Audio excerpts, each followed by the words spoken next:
I think I was 6 when a crazy idea came to my mind. Is the future set? I thought if my future is set, is my every move set? Then I tried to lift my arm and wonder if that move was predicted, or did I break the pattern? Then I thought maybe that was a move already predicted before I was born. I know, that was silly, but the thought has never left my mind. But thinking my life may be set does not stop me from working hard. And maybe because I work so hard, my life was set. But is my life in my fate? Our fate has set my life. My unorthodox question about one's fate has led me to study the Bible, research the Quran, and respect Kuan Yin. I realize that we are spiritual beings, so it doesn't matter what religion you believe in or which temple you go to. If you have a pure and open heart, whether if your future is already molded for you or if you have to clear a path of debris, life goes on. But my curiosity did land me some troubles. People have looked at me as if I just checked out of a mental facility, as I am often the only man waiting for my turn to speak to a psychic.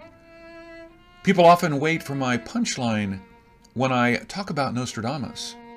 Well, I wasn't joking about Nostradamus being right on. But no matter what I've said, my friends still considered me funny. Well. How should I say it? If I don't want to be laughed at, Mystery Decoder would need to find another narrator to do our crazy talks. Many people may call us crazy, but I can't understand how did they fail to see what I've seen. Did you see Nostradamus' predictions on Queen Mary of Scots, King Louis XVI, Napoleon, Lincoln, JFK, Martin Luther King, Robert Kennedy, and President Trump? Yes, President Trump in his 20 months in office, his lawyer Roger Stone, his friend Stormy Daniel. As for disasters, he talked about Harvey, Vegas massacre, the 2018 mail bomber, the Pittsburgh synagogue attack. And for the ones questioning why Nostradamus only predicted Americans' future, look at these quatrains about Saudi prince and France's 2018 Yellow Vest protest. Actually, Nostradamus had many more quatrains about other countries, other wars, but we don't know enough to start searching. But Nostradamus' predictions go way beyond America and France. It went outside Earth's orbit and landed on Mars. Look at these quatrains about the Mars InSight mission. You can tell me it is vague, but can you ignore the fact that he said InSight 500 years before InSight budget was approved? People have called Nostradamus vague, but is he really vague? Well, if you don't believe in prophecy, Nostradamus could spell names out and you would still complain that he didn't include the social security numbers. But Nostradamus is not the only prophet. China has several ancient prophets.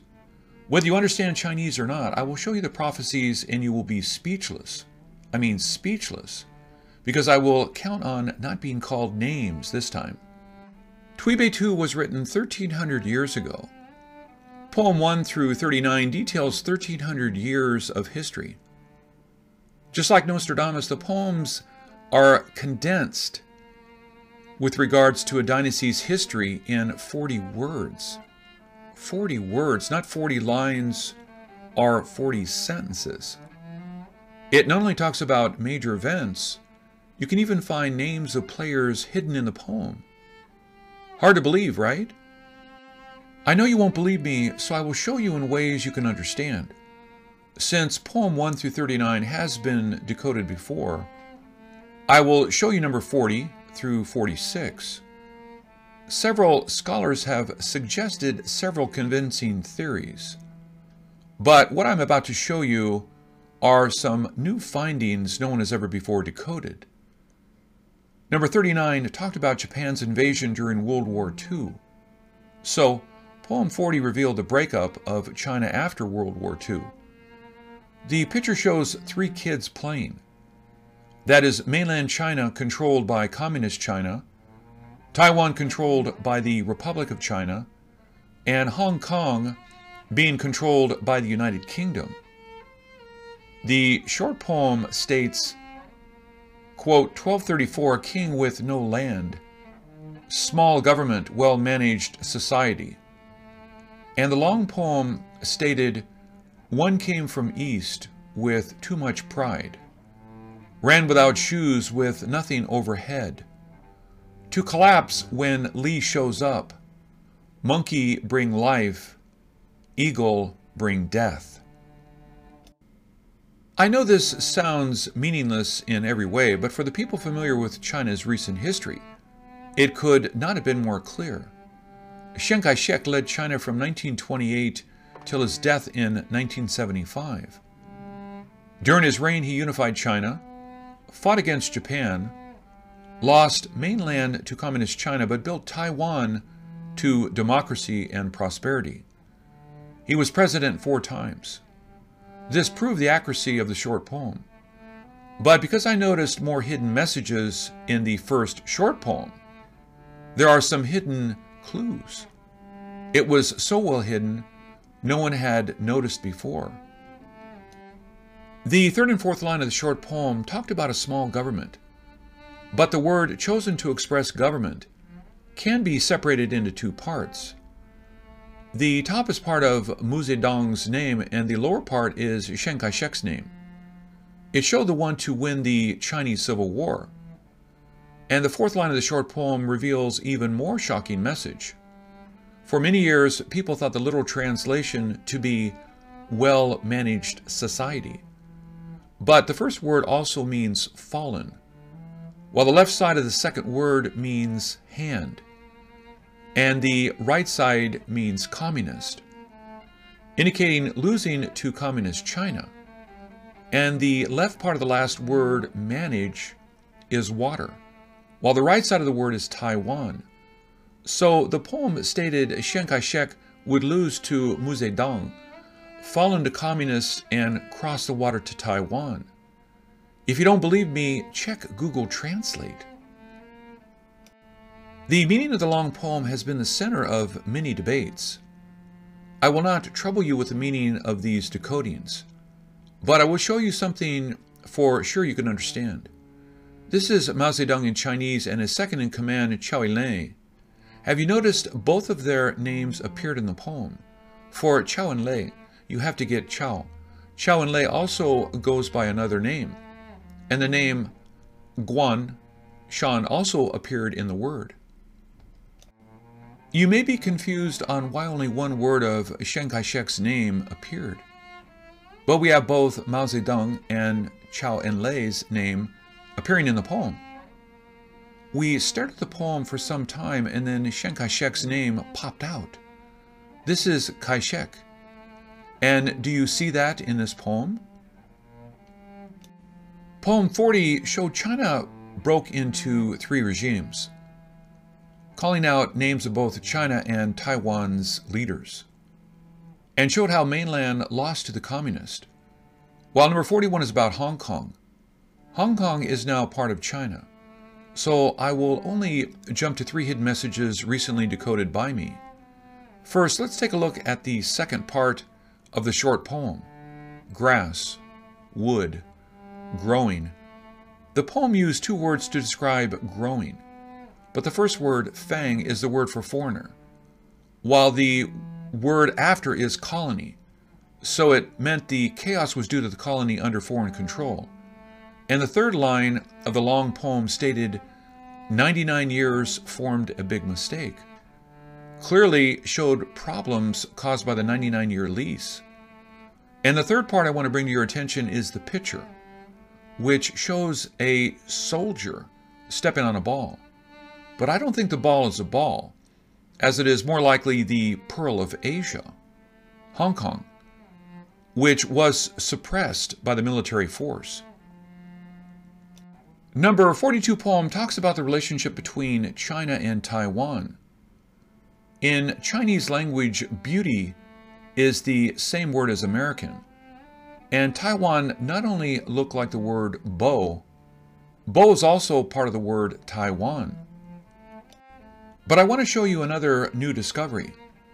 The third line of the long poem stated, "Now hide trails in the city," does not seem to help much since every embassy is located in a big city. But I suddenly realized when I took another look, the left part of the Chinese word is water, and the right part is military. So, it meant Navy. Yes.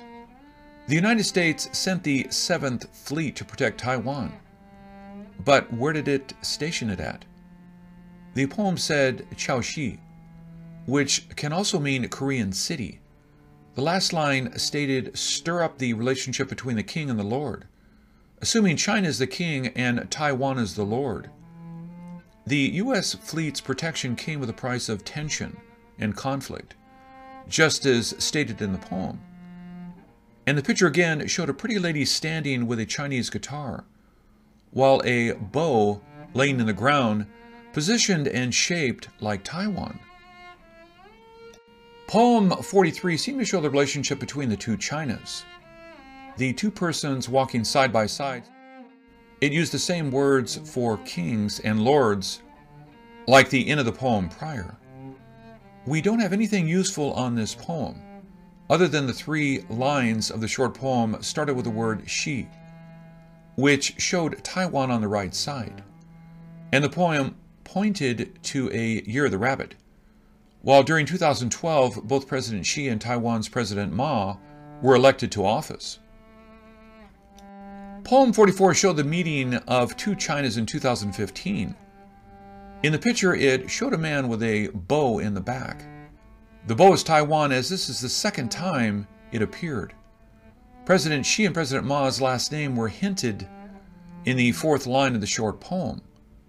This poem is about China's rise. Then poem 45 is about a possible conflict involving Japan, America, and China.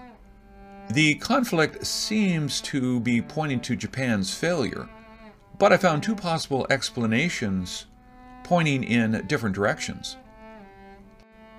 Based on the first 2 lines of the short poem, Yugas Hilai, Chidang Arzi, it seemed to say the war was avoided because Americans stopped before joining the force. But the first line of the long poem seems pointing to a world war. The first word, yan, is fire on fire.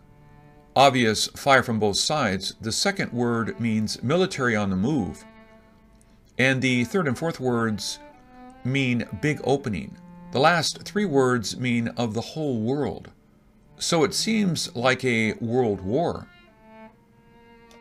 Whether it is a conflict avoided when the United States refused to take part in the conflict, or it is a world war that ended quickly because both sides could see the potential devastation. It ended before we could kill the enemy.